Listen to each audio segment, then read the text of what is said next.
သူကကိုပါကိုအားကိုးတာမျိုးမဟုတ်ပဲတခြားနည်းနဲ့တန်မာလာနိုင်တဲ့ဆိုတာကိုတက်တည်ပြခြင်းလို့တိုက်ခိုက်ရေးတန်းတွေအကုန်လုံးကိုလစ်လူရှုပြီးအတာမန်ဆုံးလို့တတ်မှတ်ထားတဲ့စင်ခေါ်သူအတန်းစားကိုရွေးချယ်ခဲ့တယ်သူကတော့ထိတ်တန့်အရှင်သခင်တစ်ပါးကိုစင်ခေါ်ပြီးဘဝကိုအေးအေးဆေးဆေးဖြတ်သန်းမယ်လို့ကြံစည်ထားတာပေါ့ဒါပေမဲ့သူ့ရဲ့ပထမဆုံးစင်ခေါ်မှုကအားနည်းဆုံးလို့ပြောလို့ရတဲ့ခွေးနဲ့လေးဖြစ်နေလိမ့်မယ်လို့သူဘယ်တော့မှမထင်ခဲ့ဘူးသူ့ကိုမျှော်လင့်ချက်ကြီးထားခဲ့တဲ့အတန်းပိုင်ဆရာဦးလူကတော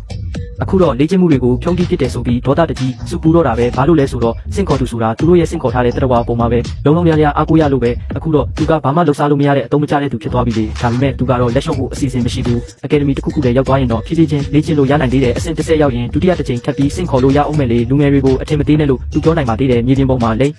ေမတလို့လေးဘက်ထောက်နေတဲ့ခွေးနဲ့လေးကိုကြည့်ရင်သူ့ရဲ့စိတ်ပြတ်မှုတွေကနည်းနည်းတော့ရော့သွားတယ်သူကလက်လန်းပြီးခွေးလေးရဲ့ခေါင်းကိုပူပေးလိုက်တော့စာချုပ်ချုပ်ဆိုတဲ့အချက်ပြတန်းကခေါင်းထဲမှာပဲ့တင်ထက်သွားတယ်တစ္ဆာရှိမှုအပြည့်အဝပဲတစ္ဆာဖောက်မှာမဟုတ်ဘူးဝိညာဉ်ချင်းချိတ်ဆက်မှုစတင်တော့မလားတဲ့သူကဘာမှမစင်စားပဲဟုတ်ကဲ့လို့ဖြေလိုက်တယ်အဲ့ဒီနောက်မှာတော့သူ့ဝိညာဉ်ကိုတစ္ဆစီဆွဲပြစ်တယ်လို့ခံစားချက်မျိုးနဲ့သူအော်ဟစ်ပြီးချမ်းပြင်ပေါ်လဲကျသွားတာပေါ့ဘေးနာကအတန်းဖော်တွေကတော့သူ့ချရ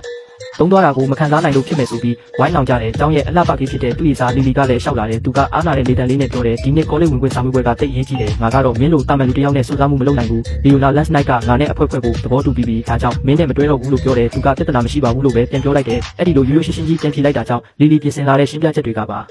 ဆက်ဖြားတင်ကြံခဲ့တဲ့အပေခံလိုက်ရတယ်လို့ခံစားချက်မျိုးလီလီစီမှာဖြစ်သွားတယ်သူကနှာခေါင်းတစ်ချက်ရှုံပြီးဘာမှမပြောပဲလှည့်ထွက်သွားတော့တာပဲအဲ့ဒီမှာသူ့တငယ်ချင်းတစ်ယောက်ကပြောတယ်သူကဂုံရှိအောင်ဟန်ဆောင်နေတာပါလီလီမင်းဘာမှမမားဘူးဘာလို့သူ့ကိုအားနာနေမှလဲသူ့လိုတိုက်ခိုက်ရေးစွမ်းရည်နဲ့မင်းတို့ចောင်းလာဘက်ကင်းနဲ့ဘလို့မှမတန်ဘူးလေဒါပေမဲ့အဲ့ဒီအချိန်မှာသူကသူတို့နှစ်ယောက်လုံးကိုလစ်လျူရှုထားနိုင်ပြီးဘာလို့လဲဆိုတော့ဝိညာဉ်ချင်းချိတ်ဆက်မှုပြီးသွားချိန်မှာအဲ့ဒီခွေးလေးက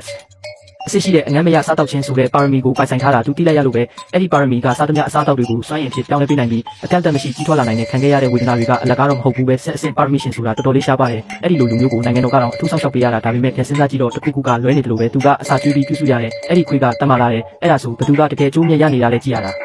ာသူကပဲပင်ပန်းလုပ်ပေးရအောင်မဲ့ပုံပဲသူကခွေးလေးကိုမင်းနိုင်လို့နာမည်ပေးလိုက်တယ်ပြီးတော့လက်ထဲမှာရှိတဲ့နောက်ဆုံးအသားတုံးကိုကျွေးလိုက်တော့မင်းနိုင်ရဲ့စွမ်းရည်တွေကဖြည်းဖြည်းချင်းတက်လာတာကိုသတိထားမိလိုက်တယ်မကြခင်မှာပဲအခြေခံစွမ်းရည်တွေအားလုံးတမက်စီတက်လာတယ်ဒါကိုမြင်တော့သူတိတ်လေးဝမ်းသာသွားတယ်တကယ်လို့စွမ်းရည်မြင့်တဲ့အစားအစာတွေကကျွေးနိုင်ရင်ဘယ်လောက်တောင်တန်မာလာမလဲအဲ့ဒီအချိန်မှာပဲသူခန္ဓာကိုယ်ထဲမှာနှွေးထွေးတဲ့စွမ်းရည်တွေစီးဆင်းလာပြီးသူ့ရဲ့ချက်ခိုင်မှာသူကလည်းနည်းနည်းလေးတိုးလာတယ်အော်စင်ခေါ်ထားတဲ့တရဝါကရတဲ့စွမ်းရည်တချို့ကစင်ခေါ်သူစီကိုပြန်ရောက်လာတာကိုအဲ့ဒါဆိုသူသားခွေးလေးကိုအများကြီးကျွေးနိုင်ရင်သူတို့နှစ်ယောက်လုံးအတူတူတမလာကြမှာပေါ့အိမ်ပြန်ရောက်တော့သူ့မိကမေးတယ်ဒီနေ့အတန်းခွဲတာဘာရခဲ့လဲတဲ့သူကထမင်းစားရင်းနဲ့စင်ခေါ်သူအတန်းရတယ်လို့ဖြေလိုက်တယ်သူ့ညီမလေးလီလီကအံ့ဩသွားပြီးအကူကတိုက်ခိုက်ရေးအတန်းရတာလားမိုက်လိုက်တာအကူရဲ့တရဝါကိုပြပါအောင်ဆိုပြီးပြောတယ်ညီမလေးရဲ့မျက်လုံးထဲကစိတ်လှုပ်ရှားမှုတွေကိုမြင်တော့သူစိတ်မပြတ်စေချင်တာနဲ့သူ့နောက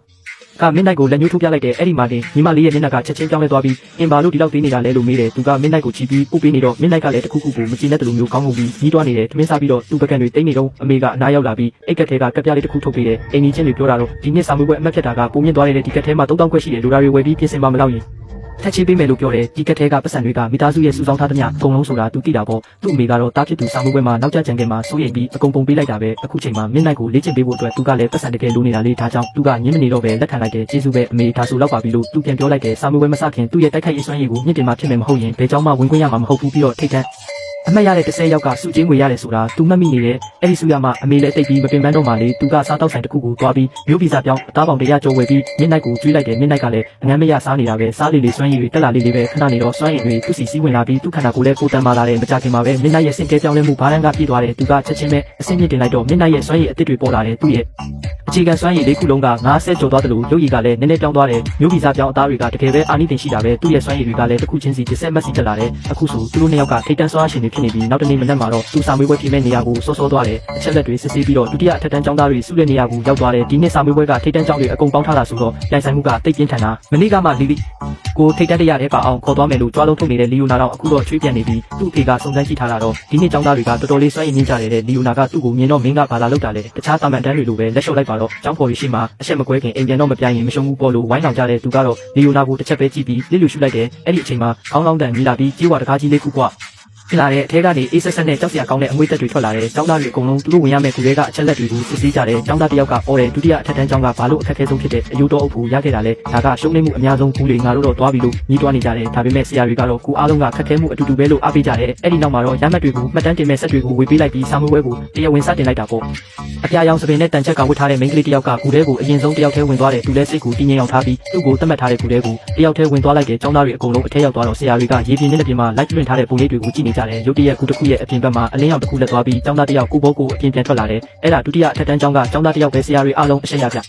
ခေါင်းငုံသွားကြတယ်အယိုးတော့အုတ်ခတ်ကတခြားနေရာနဲ့မတူပဲစိတ်သက်ခိုင်မာဖို့တိတ်လို့တာလေးဆရာတွေကသူတို့ကျောင်းသားတွေကိုလိုက်ရှာနေတော့မှကျောင်းအုပ်ကြီးကတယောက်တည်းရှိနေတဲ့လူငယ်လေးကိုမြင်ပြီးအံ့ဩသွားတယ်ဒုတိယအထက်တန်းမှာဒီလောက်တော်တဲ့ကျောင်းသားရှိလို့လားလို့မေးနေတော့မှပဲစခင်ပေါ်မှာရုပ်ရုပ်တဲတဲဖြစ်သွားတယ်သူရှိမှအစိမ်းရောင်အရေးခွန်တွေနဲ့ရုပ်ဆူဆူကောပလင်တွေအုပ်စုလိုက်ကြီးပေါ်လာတာပဲအဲ့ဒါတွေကတော်တော်လေးရက်ဆက်ပြီးအစားအစာမရှိရင်တစ်ကောင်နဲ့တစ်ကောင်ပြန်စားတတ်တဲ့အကောင်တွေအကောင်ရေ9 10 60လောက်ရှိနေတာတကယ်လို့အဝိုင်းခံရရင်တော့သူအနားယူသွားရမှာအသေးချပဲသူကချက်ချင်းပဲမင်းနိုင်ကိုခေါ်လိုက်တယ်မင်းနိုင်ကလည်းသူ့ရဲ့အေးဆက်ဆက်မျက်လုံးတွေနဲ့ရန်သူတွေကိုကြည့်ပြီးညတစင်းလိုပြေးထွက်သွားတော့တာပဲကောပလင်တွေလည်းလွတ်ထွက်သွားပြီးဥကောင်းခွန်တွေအကုန်လုံးအနီအောင်မတ်တွေဖြစ်သွားတော့တာပေါ့